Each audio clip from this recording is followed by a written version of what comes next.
Hi there, I'm Rob LaFonda, the Three Amigo Chefs, and I'm here today to talk to you about peppers.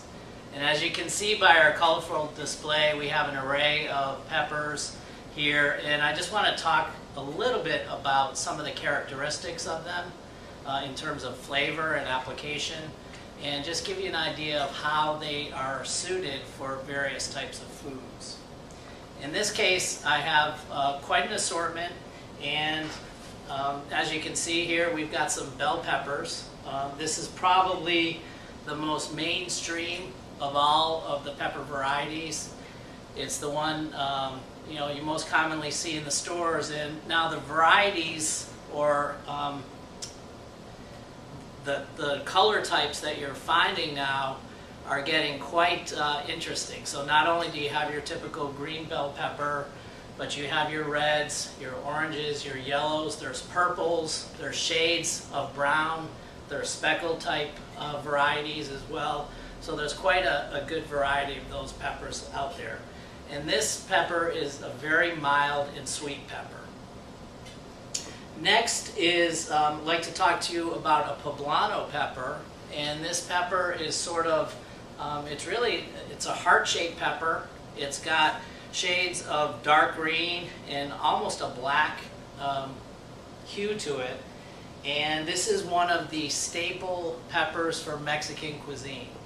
Also a very mild pepper.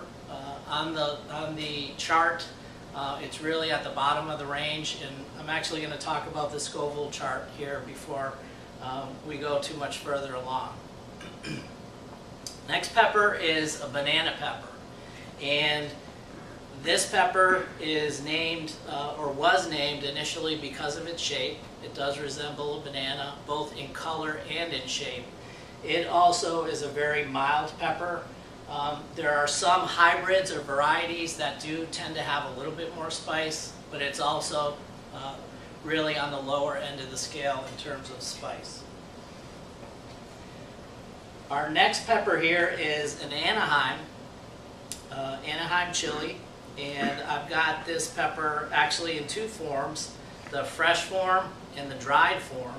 And this is probably the pepper that you'll see the most often at your local supermarket, packaged up, ready to go for your use in preparing chili sauces, enchilada sauces, and such.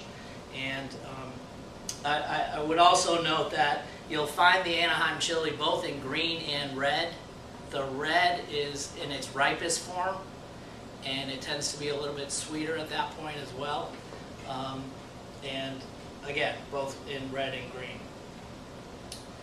Our next pepper, and we're going to start to go up on the scale in terms of heat and spiciness, and this is a jalapeno. And the jalapeno pepper, again, both is found in both red and green. The red is the riper form of the pepper, and these tend to get up into the spicier range of peppers. Now, when I say that, the system that was put together to rate the heat in peppers is called the Scoville scale. And in terms of where this pepper falls actually on the Scoville scale, our jalapeno peppers are typically in a range of, say, 2,500 to 5,000 on that scale. The high end of the scale is 16,000. So you're only at roughly about a third of that level with even the hottest of jalapenos.